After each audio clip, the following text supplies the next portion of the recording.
Hola, buenas tardes para todos y todas. Mi nombre es Juliet Corredor. Hago parte del equipo de comunicaciones del MCA y pues les doy la bienvenida a todos y todas a un nuevo episodio de Nuestras Voces desde el Borde Sur. Un espacio de conversación pues que hemos gestionado desde el Museo de la Ciudad para tener conversaciones alrededor de las memorias, resistencias y apuestas de las comunidades pues que se tienen aquí en el territorio. Gracias a don William por abrirnos aquí el espacio en Clásica Radio. Y nada, pues hoy también nos acompaña Aren y Joyce. No sé si su merced se quieren presentar. ¿Cómo están? Buenas tardes. Hola, buenas tardes a todas, todos y todes. Mi nombre es Karen Viviana Osorio Palacios. Hago parte del Museo de la Ciudad Autoconstruida, que se encuentra ubicado en la localidad de Ciudad Bolívar, justamente en el barrio de Paraíso. Soy mediadora allí, mediadora educativa, y pues estoy allí generando visibilidad de los procesos de las comunidades negras afrocolombianas, raizales y palenqueras que viven aquí en la localidad de Ciudad Bolívar. Lo voy a dejar hasta ahí para que también se presente Joyce y bueno, seguimos avanzando. Hola, mi nombre es Joyce Rivas, soy maestra en artes plásticas y visuales de la Universidad Distrital de Colombia y en la actualidad estoy adelantando un proceso no solo de formación en estudios en la Universidad Javeriana, sino que paralelo a ello estoy realizando una curaduría en compañía de Jaren del museo que de alguna manera busca evidenciar la presencia de las comunidades afro, raizales y palenqueras en Ciudad Bolívar. Entonces, pues aquí estamos reunidas para contarles un poquito sobre este proceso. Listo, muchas gracias. No sé si antes de empezar, primero les contamos a quienes nos están escuchando, que sea por primera vez, qué es eso de el Museo de la Ciudad Autoconstruida. Y pues también hacer la invitación a que nos visiten.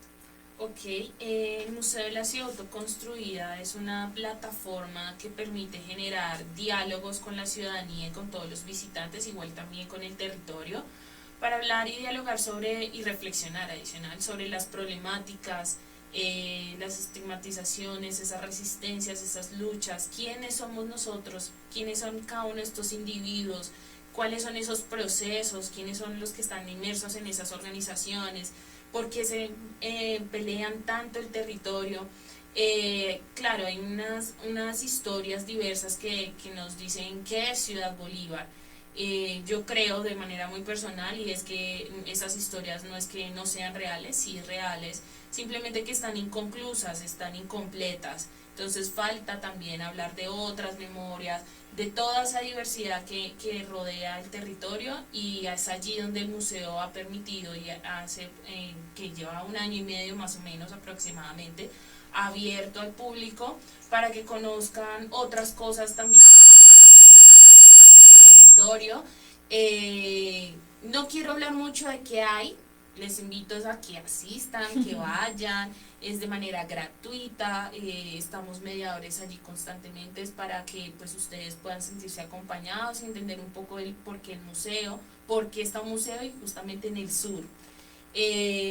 Tenemos muchos temas para hablar, también los invito a seguirnos en Instagram, Museo Ciudad Autoconstruida, allí van a encontrar toda la información de actividades culturales, de conversatorios, talleres y bueno, de qué va a pasar con estos 3 exposiciones nuevas que vamos a tener allí, que somos una de estas parte de lo que va a suceder ahorita en el mes de agosto. Entonces no me voy a adelantar, voy a esperar a que Juliet nos cuente. No, así es, gracias por ese.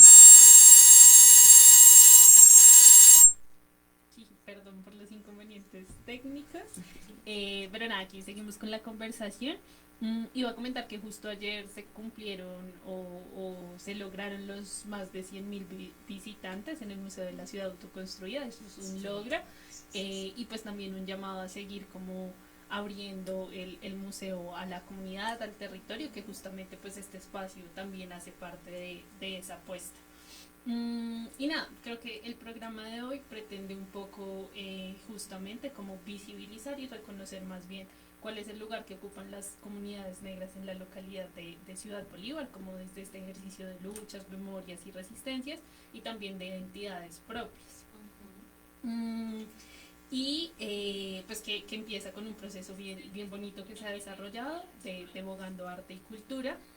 Y pues nada, preguntarles más bien cómo nace este proceso, qué es de este proceso y pues desde ahí arrancar la conversación, ¿les parece?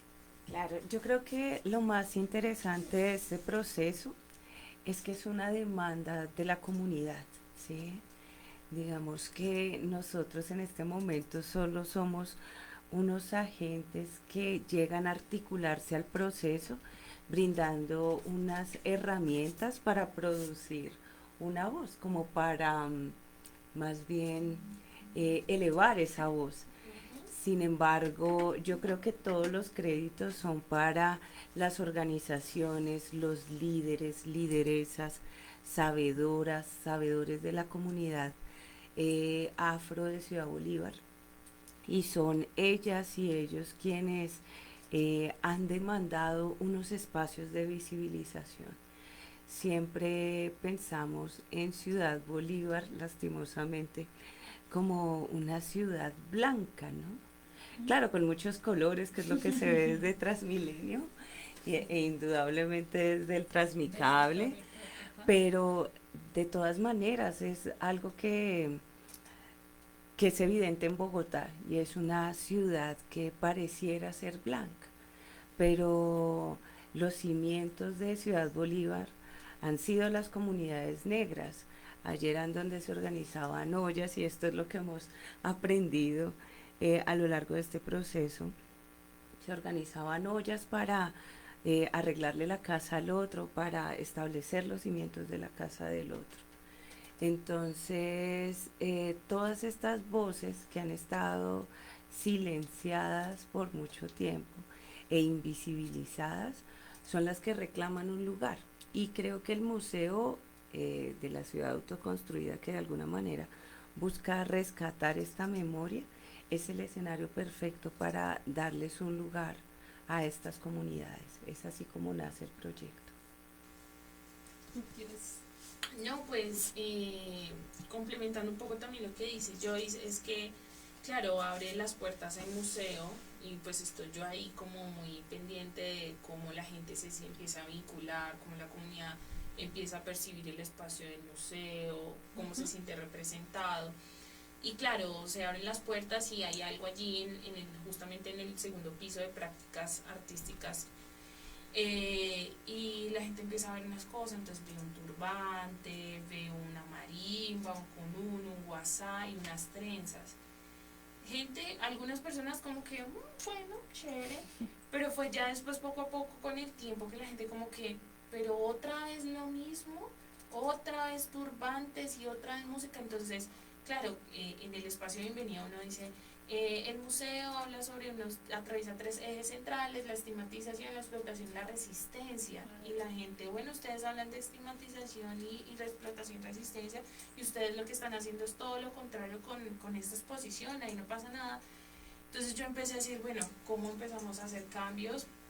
Se tramitó esa problemática, como esa inquietud de la comunidad con el gerente, el director del instituto, y bueno, nos sentamos a través de la mesa, bueno, no la mesa, Comisión Consultiva Local de Comunidades Negras Afrocolombianas, Raizales y Palenqueras, y bueno, nació esto de decir, bueno, demos la oportunidad y pensémonos qué es lo que la comunidad negra quiere que se empiece a hablar de ellos aquí en el territorio de Ciudad Bolívar.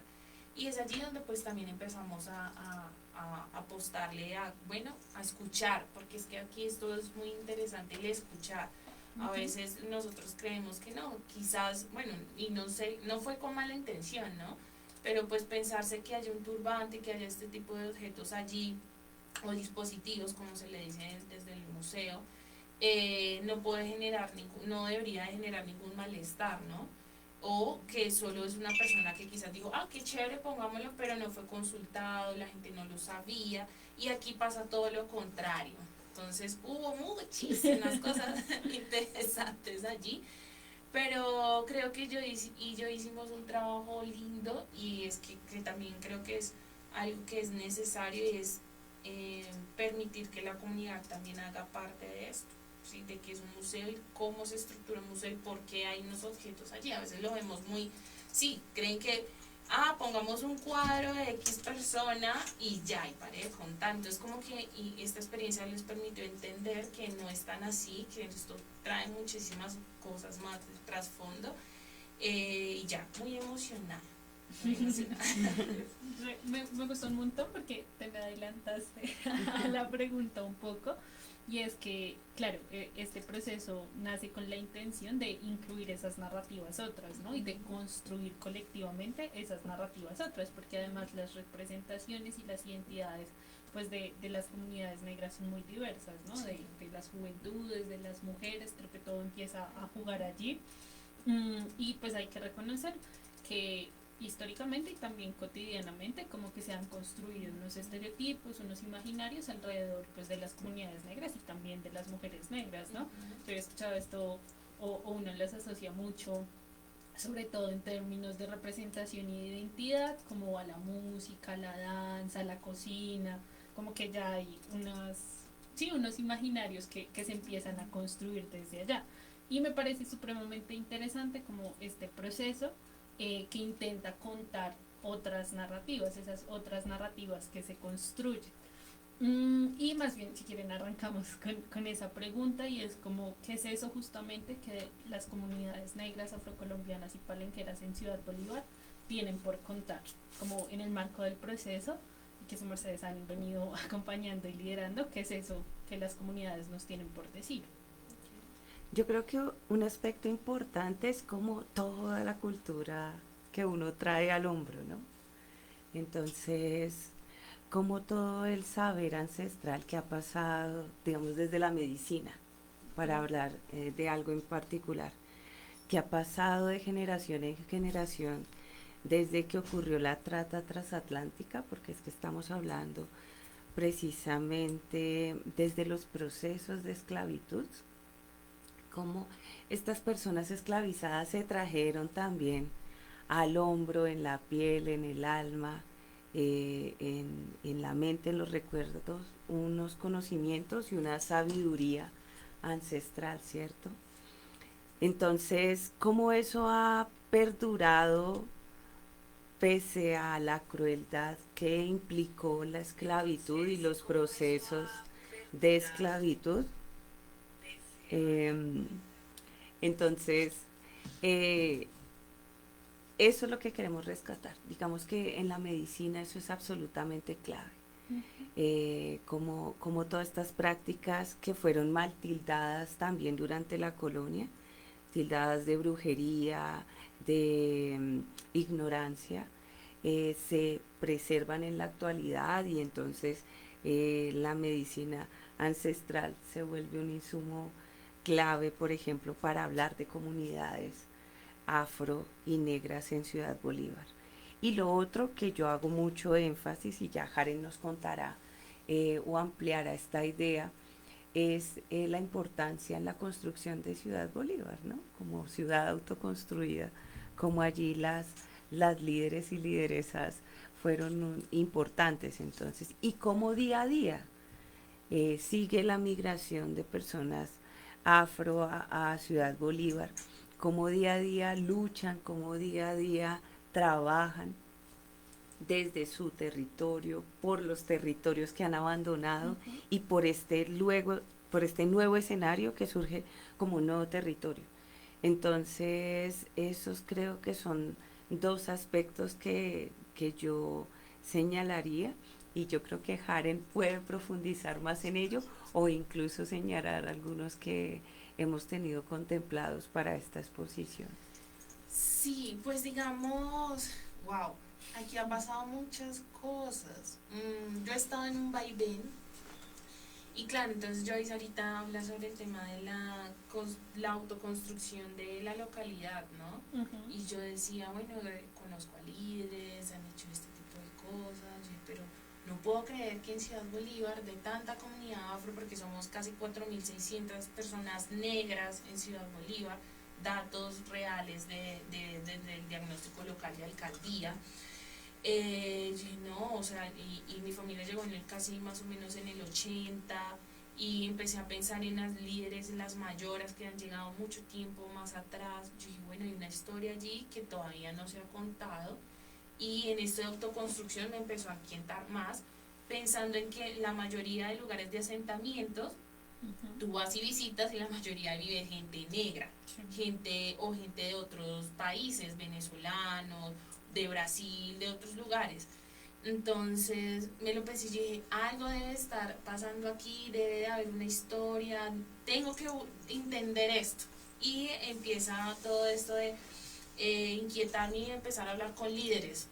Claro, los líderes que ya conocí y que vengo realizando un trabajo con ellos, pues ellos también estaban allí y empecé a indagar más, pero yo dije, debe de haber más líderes que están invisibilizados.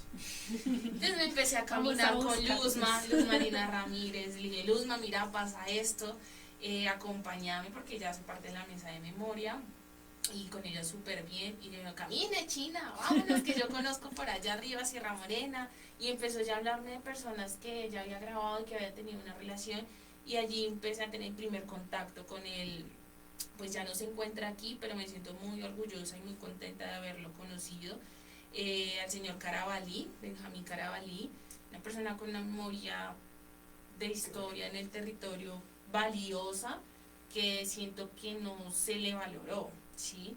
Él aún así se sentía contento de decir como que yo hice esto, ahorita hago parte de la Junta de Acción Comunal de Sierra Morena, ayudamos a construir muchas de las casas y viviendas aquí, esta fue mi casa fue la número 97, y me empezó a contar cómo se sorteaban este tema de las casas y cómo ellos hacían jornadas los fines de semana para ayudar a construir la casa de cada una de las familias.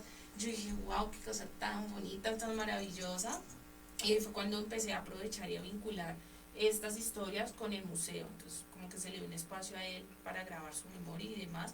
Quise hacer muchas cosas más con él porque él también tenía una emisora, él fue locutor, una voz impresionante, o sea, el señor hacía muchas cosas. Y yo decía, con razón, yo también hago muchas cosas. Y queríamos hacer varias cosas, las cuales no pudimos lograrlo por su situación de salud, pero yo siempre estuve muy atenta a él y no alcanzó tampoco ir al museo.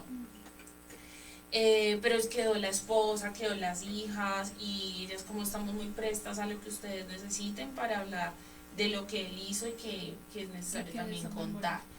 Después empecé a conocer al señor Apolinar y poco a poco he estado como recogiendo esa memoria. Sé que a veces, claro, el museo también tiene como unas limitantes, no solo el museo, la estructura institucional, ¿no? Y claro, yo como de la emoción, ay no, quiero que también entonces hagámosle una foto, ¿qué hacemos para que eso esté aquí en el museo? Entonces como, Ari, tírate. Entonces ya lo tomé como un proyecto muy personal, ¿sabes?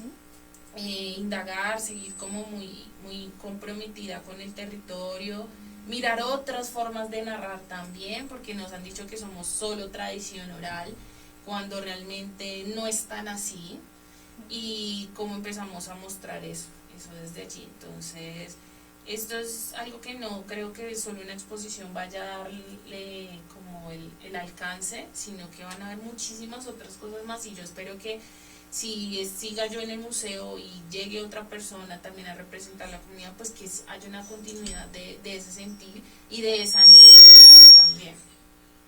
Es como eso, yo No, me parece supremamente interesante justamente cómo se empiezan a hilar esas historias, ¿no? Y cómo empiezan a tomar rostro los protagonistas un poco para hablar de la autoconstrucción, para hablar de la resistencia, y ver esas otras personas pues que han estado ahí históricamente en la localidad y que, claro, o sea, se han invisibilizado, y hay que reconocer eso.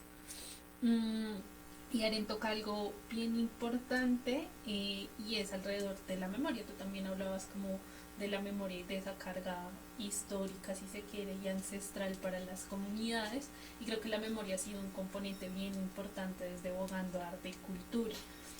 Además que es una memoria, o yo pensaba, más bien, ustedes me corrigen si me equivoco, como una memoria que transita, ¿no? Que no solo se queda en el pasado, sino que tiene una proyección también de construir futuro. Y me gustaría que habláramos alrededor de eso, cómo ha sido como esa construcción de la memoria, que además es colectiva, que ha sido una memoria colectiva, pues a muchas manos, como fue adentrándonos más bien en el proceso de construcción. Pues yo creo que Karen dice algo muy importante, y es la escucha, ¿no? Escuchar es complejo y de verdad, como dice Jaren, con el peso institucional y con la inmediatez actual, ¿no? Entonces, sacar o destinar espacios para escuchar a estos líderes, a estas lideresas, uno, que quieren, ¿sí? Y dos, cuando empiezan a contar la historia y cómo transcribimos eso a una imagen o a un dispositivo que le permita al espectador interlocutar, pero también sentir en su alma de pronto lo mismo que experimenta Haren cuando habla con el señor Carabalí o cuando nos cuenta incluso a nosotras el día de hoy quién era él y nos apasiona y queremos saber más de... Queremos conocer. Sí. Entonces, cuando empieza uno el ejercicio de escuchar, de caminar además, ¿sí? Y de pausar, ¿no? Porque entonces siempre vamos como listo. Entonces la jornada de hoy va de 9 a 12 y entonces toca firmar listados y toca organizar el tema del refrigerio y además hacer registro fotográfico. Y de pronto sentir que a uno le toca parar un poco, ¿no? Y escuchar, porque alguien de Cartagena termina en Ciudad Bolívar, ¿sí? Y preguntarle genuinamente, ¿usted qué hace? Y qué sueña también, ¿no? Entonces, digamos, cuando tú hablas de esto de los tránsitos, porque logras, hablas con alguien y dice de golpe, no, yo soy cartagenera y estoy estudiando aquí ingeniería de alimentos, que, claro, eso te rompe todo el estigma que tienes de Ciudad Bolívar. Entonces ya uno empieza, ok, está estudiando ingeniería de alimentos. Y de pronto te dice, no, y quiero quedarme aquí, en Ciudad Bolívar, ¿sí? Y voy a construir mi casa aquí, y quiero montar acá un restaurante, y su idea de porvenir incluso está allí mismo con la comunidad. Entonces eso te desencaja de todos unos imaginarios que se han tejido en torno a los territorios, ¿no? Y como que uno también entonces cree que Ciudad Bolívar es solo un lugar de tránsito, pero es un lugar donde la gente decide quedarse y construir. Entonces allí, en esa escucha atenta, empieza uno a notar que hay historias, que hay sueños, ¿no? Que hay deseos de contribuir, que digamos es impresionante. Yo creo que nunca en ningún territorio, yo ya he trabajado en varias comunidades de Colombia y nunca había visto tantos líderes y lideresas. Entonces uno le dice, ¿qué eres tú? Yo soy una lideresa. Yo trabajo con niños y niñas y a lo que yo le estoy apostando en este momento es a enganchar a los niños con la danza para que a futuro puedan ser... llegaron más voces. Sí, llegaron más voces del territorio. Para que... Si quieres terminar y vamos a la pausa, ¿sí? Entonces, escuchar esas voces con el reto que eso implica con Haren, como transcribir eso a un dispositivo que inmediatamente le permita a alguien conectarse con estas personas, con esta historia, pues es un reto. Pero eso es lo que queremos y es a lo que le estamos apostando. Y pues ya después de la paso te contaremos cómo hicimos, cómo de qué manera se hizo eso. Cómo hacemos esa imagen. Listo, entonces vamos a la pausa y ya volvemos.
ya regresamos con esta conversa tan interesante. Entonces, nos estabas contando un poco de cómo, claro, el reto que implica escuchar, pero también cómo plasmar eso, ¿no? Cómo plasmar eso también de otras formas, encontrar otras formas. Y cuéntanos cómo ha sido Pues una ese de proceso.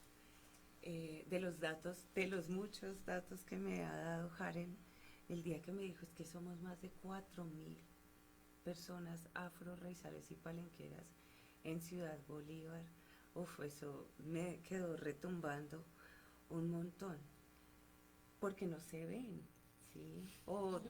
Y no se ven, no es como que físicamente no se vean, sino porque todas estas voces han estado como silenciadas todo el tiempo, que quieren, claro, Invisibilizadas que también. tienen para contar, que tienen para decir qué hacen, a qué se dedican, de dónde vienen, por qué llegan a Ciudad Bolívar, porque no llegan a otra localidad, porque deciden llegar a Ciudad Bolívar y con una idea de futuro y de porvenir Y allí, porque se quedan y porque también, se ¿no? Eso quedan me a parece bien construir importante. ciudad, ¿sí? Ujú. Con todo lo que implica incluso ya vivir en Bogotá, ¿no?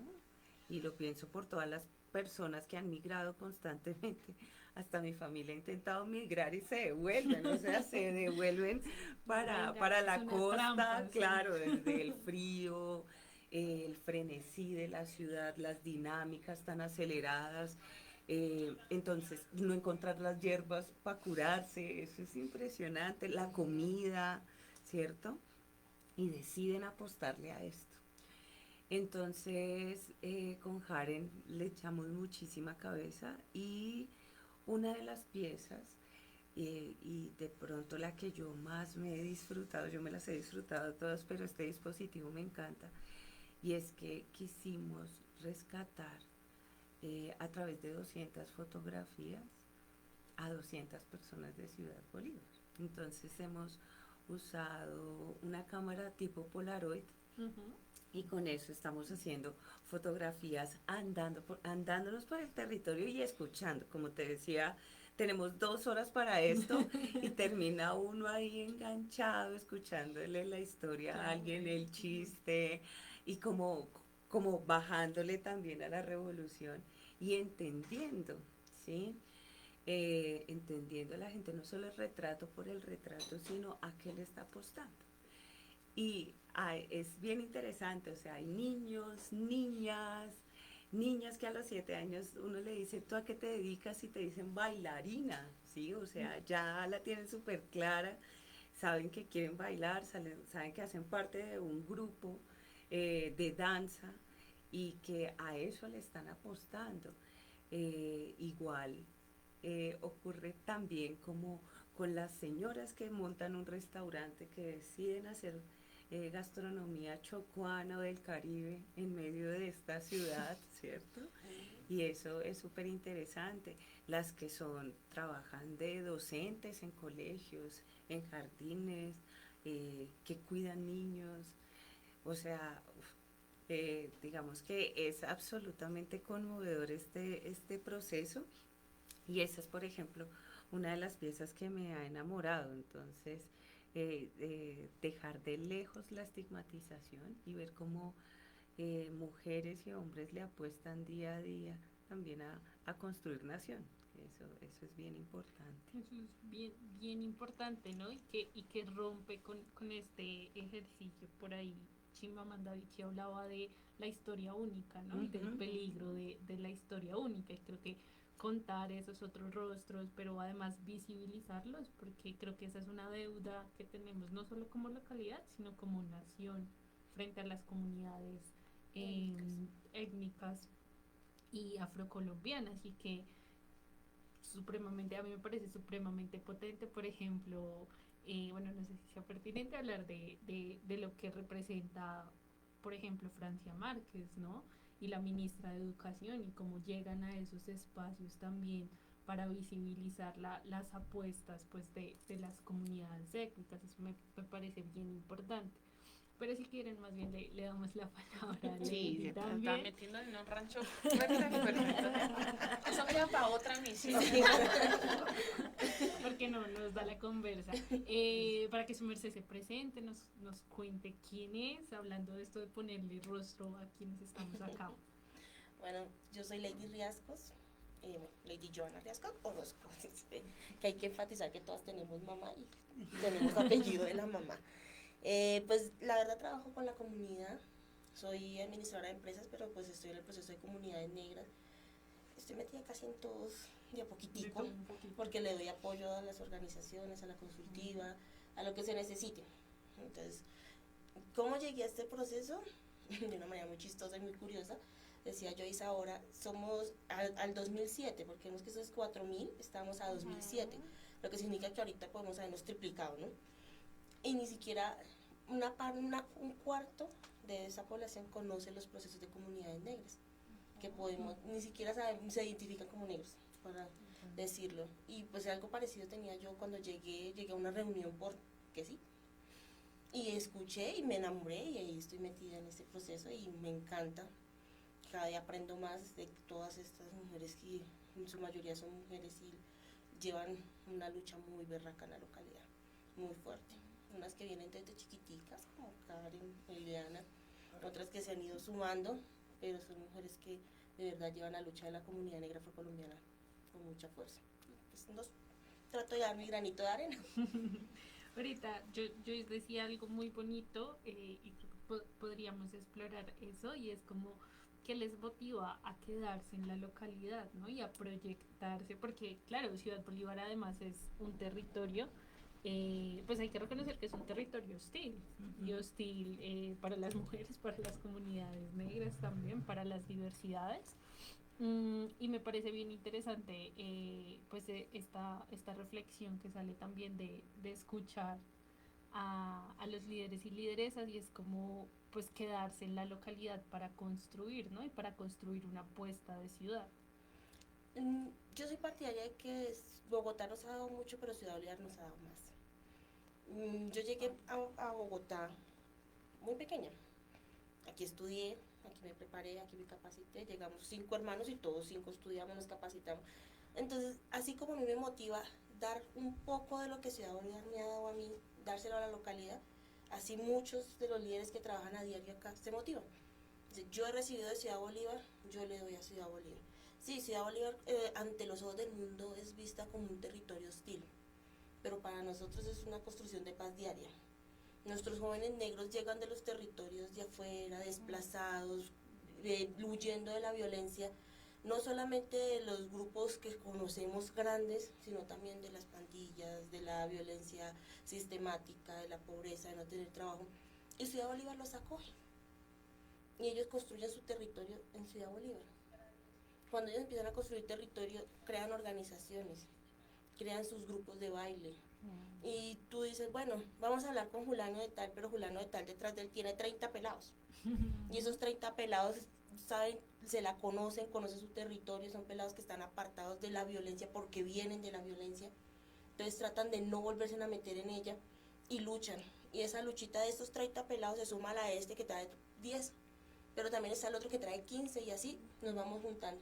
Y vamos sumando y vamos dándole a Ciudad Bolívar cambiando ese estigma de que somos violentos, porque realmente no todos los pelados lo son. Por eso nos quedamos aquí. Aunque nos capacitamos, trabajamos, luchamos y todos los días le metemos el hombro, trasnochamos o lo que nos toque. Pero vamos luchando por sacar adelante la localidad. Sí, sí. No me recojo en todo, de verdad.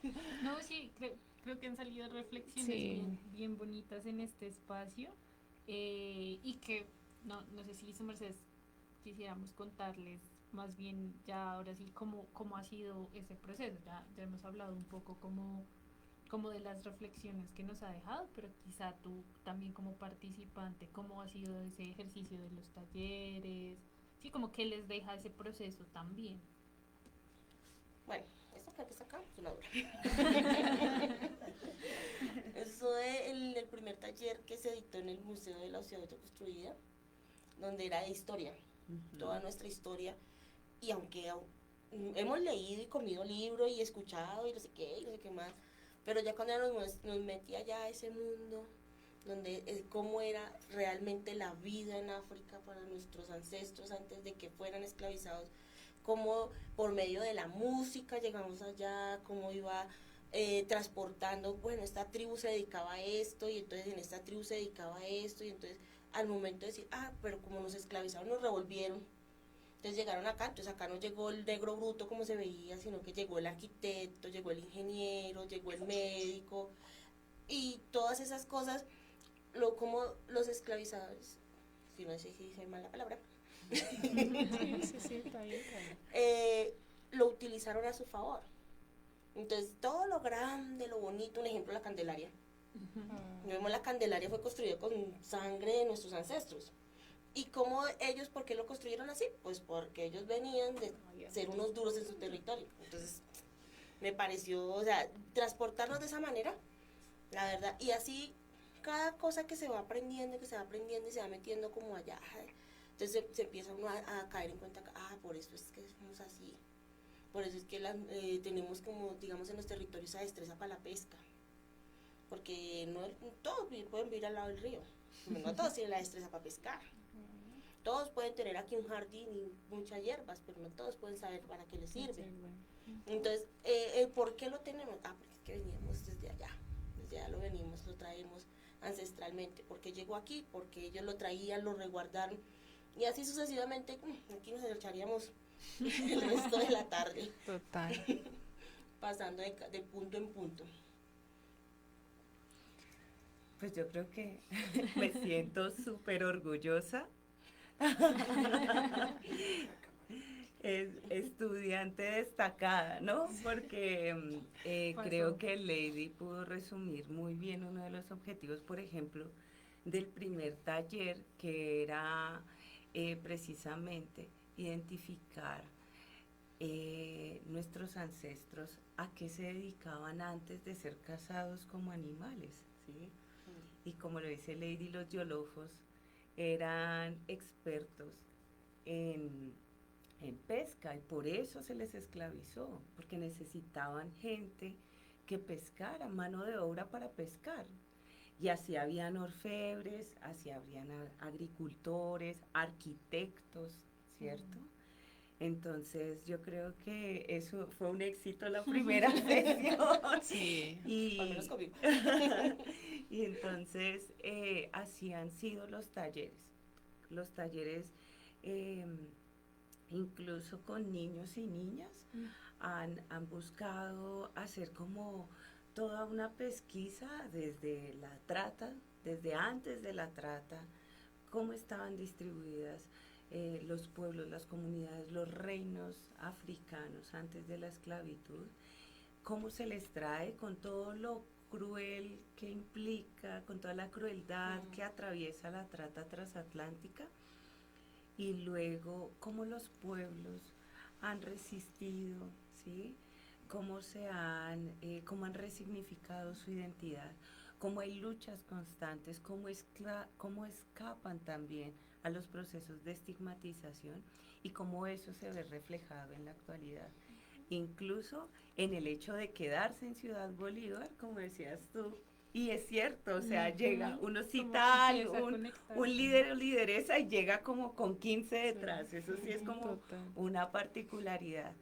Y llega siempre o con 15 niños o con 15 mujeres, es como que es una réplica y es un trabajo en conjunto y en comunidad que se ve evidente en la localidad y que yo creo que a futuro se va a evidenciar más con toda esta gente que se está formando, ¿sí?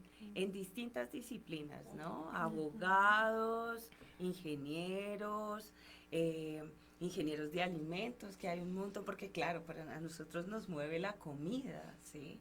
Entonces hay un montón de gente allí con unos intereses en torno al conocimiento por el alimento, que es importante. Y yo creo que eso más adelante va a tener una repercusión bien importante para la ciudad. Hablando justamente como de esas proyecciones a futuro.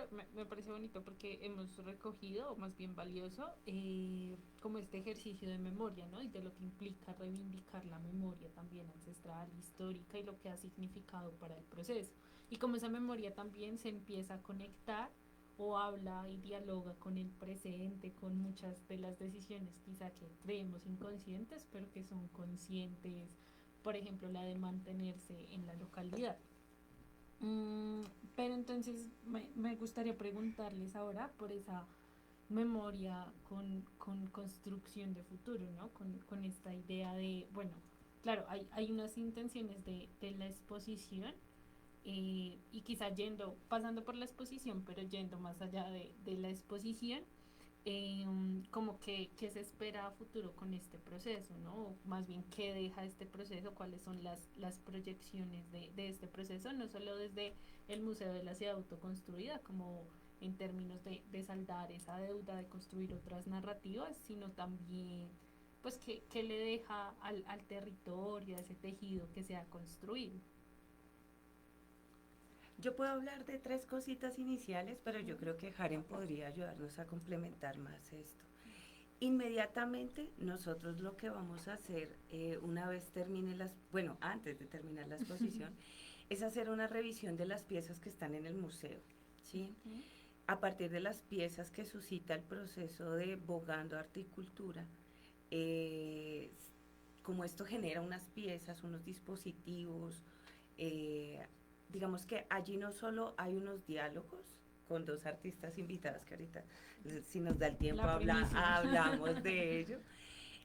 Hay una revisión con unas mujeres que se están capacitando en patrimonio y ellas son quienes van a hacer la revisión de estas piezas. Entonces ahí ya tenemos como todo un acervo cultural, unas herramientas de índole conceptual, de índole formal, de índole cultural, que permiten decir cuál de esas piezas pueden hacer parte. Entonces, claro, lo que empieza a generarse es diálogos con estas piezas. Los visitantes, las visitantes del museo van a poder dialogar con estas piezas e indudablemente dialogar con la comunidad, ¿sí? Y ya, digamos que como unas réplicas en cuanto a la ciudad, yo creo que estas voces pueden ser escuchadas, ¿no? No solo con las piezas y visitando las piezas del museo, sino cuando estos diálogos estén presentes en las redes sociales, cuando líderes y lideresas puedan contar cómo han hecho parte del territorio, cuando estas imágenes comiencen a circular. Yo creo que allí van a empezar como unos diálogos y hay algo que pues para mí es clave y es el conocimiento que va a estar presente allí. Si podemos rescatar todo lo que hacían nuestros ancestros hace 400 años, 500 años, 600 años, ¿por qué no tener un eco de lo que se está haciendo ahorita como a futuro, ¿cierto? Y todas las personas que están habitando en este momento la localidad, ¿qué repercusión tienen a futuro? ¿Sí? Dándoles un rostro a estos líderes, dándole una voz a los que ya no están, como el señor Carabalí, pero que replican su voz en un video o a través de sus hijos, de su esposa, que deciden reconstruir esta historia. Y yo no sé si Karen. No, pues yo digo que los retos que considero de manera personal, pero que, bueno, que han nacido y pensado desde el espacio del museo, es también cómo los otros museos empiezan también a pensarse en que esas historias están inconclusas, de que cuestionarlas, claro que sí, o bueno, sí, hay museos donde hay unas representatividades, hay unos objetos, pero que incomodan, ¿sí? Cuando yo voy a X museo, no voy a dar nombres aquí, y veo una cabeza y dice cabeza negra, y dónde está el cuerpo, o sea, como que nos desconectan, como que somos solo cabeza y dónde está el resto del cuerpo, o sea, es que nosotros somos, incluso al hablar, implica que tenemos que mover las manos, somos muy gestuales, ¿no? Todo involucra allí Entonces, incluso ahorita estaba recordando también el proceso con Museo Afro, ¿sí? El ICANN también que se ha querido sumar y es pensar como, ahí faltan más actores, personajes, historias dentro de estos espacios. Entonces, mi ambición es, claro, no solo la ciudad autoconstruida, tiene una expo muy pequeñita de quiénes son los que estamos aquí en Ciudad Bolívar, pues esto ya tiene que empezar a decirse quiénes somos los negros afrocolombianos regionales de Colombia, ¿sí? Que ahí está el Museo Afro y que pues estamos de manera articulada trabajando. Pero entonces yo también decía, bueno, como esto es una exposición temporal, pues güey madre, sí temporal, entonces me la voy a llevar para otro lado, me la voy a llevar para colegios, me la voy a llevar porque es que hay que empezar a mover esto, sí, hay que aprovechar estos espacios y todo que esto no se quede en un mes y ahí quedó el proceso, no, o sea, hay que empezar a que esto sea circular, itinerante, sí, generar otras estrategias que pues el museo también ha permitido también como, bueno, ustedes qué quieren seguir haciendo y siempre ha estado presto para eso. Entonces creo que ese es uno como mi reto personal y también seguramente la comunidad afro quiere del territorio que esto también siga sucediendo. Circule por las No sé montañas. si Lady también quiera mencionar ahí reto. Pues la verdad, pues me sumo y dijo Karen, me recojo. También algo que tener presente es que el que no conoce su historia está obligado a repetirlo. Se dice como palabra anónima, como se la achacamos a Julanito, a Perencejito. Pero es muy cierto, porque nuestros jóvenes muchas veces no se identifican, porque realmente no tienen esa cultura. Llegaron acá a Bogotá y se aculturaron. O ellos mismos entran en el racismo, bueno, muchas cosas. Porque no conocen su historia. Cuando conocen su historia, cuando ven qué hay detrás de, se enamoran. Y cuando se enamoran, luchan por eso. Porque el amor es eso. Entonces esa es parte como de nuestro amor propio. Nosotros cuando conocemos nuestra historia es nuestro amor propio. Sí. Es enamorarnos de lo que somos, de lo que fueron nuestros antepasados, que también somos ahorita, pero de lo que podemos llegar a ser. Para que, ay no, es que, un ejemplo, un niño de 8 años, no, yo me siento mal porque me dicen el negrito del salón. Cuando el negrito de 8 años, la mamá no tiene ni idea por qué, cómo decirle, papito, es que usted no es el negrito del salón, usted es el negro del salón, sí, que es muy diferente. Sí, claro. Entonces, cuando cambian ese motivo, usted es el negro del salón. Y es negro y se tiene que sentir orgulloso porque esto, pero entonces, ¿qué tiene? La mamá también conoce la historia. Entonces, cuando vamos conociendo esa historia, nos vamos primero casa adentro, ¿cierto? Fortalecemos casa adentro y ahí ya empezamos a mostrarnos casa afuera. Entonces, yo creo que esta exposición es muy importante porque permitiendo que podamos ver y que podamos conocer y que se va a mostrar también lo que está acá. Dice, no, pero es que no, yo estoy aquí en Ciudad Bolívar, yo llegué hace 2 años, ¿qué se ha hecho Ciudad Bolívar? No, pero es que aquí también hay un proceso, también hay líderes, también hay gente. Entonces, yo creo que es como lo que nos faltaba de a poquito. Ahí dice Karen, falta mucho, sí, pero pues para poder llegar a mucho tenemos que empezar con poco, entonces ya empezamos con lo poco. Sí. No, pues reconocer también como el caminar de este proceso, como de este proceso tan bonito que nos ha permitido, o sea, creo que podríamos conversar montones, muchas cosas, sí. Pero creo que también pues la invitación es justamente, más bien hagámosle ya nos quedan como 5 minutos de programa. Ya don William nos dijo 3 minutos. Sí, es muy puntual. Sí, como hablar un poco como de qué se va a encontrar la gente en la exposición. No hemos hablado de fechas, eso es importante. Y esto que mencionabas de algunos artistas, rápido, como para que queden enganchados y vayan todos al Museo de la Ciudad Autoconstruida. Bueno, la inauguración será el 26 de agosto a las 2 de la tarde. Les esperamos. Habrá francachela y comelona. No podemos hablar de las comunidades afro, raizales y palenqueras sin comida. Entonces, pues habrán deditos de queso que les esperará. Y más allá de eso, yo creo que lo más importante es que nos vamos a encontrar con varias piezas que van a dar cuenta de la trata transatlántica, de la presencia afro en Ciudad Bolívar, de las historias, los líderes, lideresas que han construido a Ciudad Bolívar, también de algunas prácticas medicinales, también habrá allí, y tenemos dos invitadas muy especiales. Una es Mercedes Angola, quien ha adelantado un proceso bien interesante de rescatar la presencia afro en Bogotá desde los años 50, 60 y 70 con una migración importante que se produce en estas décadas de gente que viene a estudiar medicina y docencia y derecho a Bogotá. Entonces eso vamos a encontrar allí. Liliana Angulo, que en la actualidad es la curadora del Museo Afro, que se está construyendo y que tiene su apoyo desde el Museo Nacional, pero que también como artista es una de las artistas más representativas de la comunidad afro, con unos diálogos y cuestionamientos bien interesantes sobre lo que es ser afro también en Bogotá.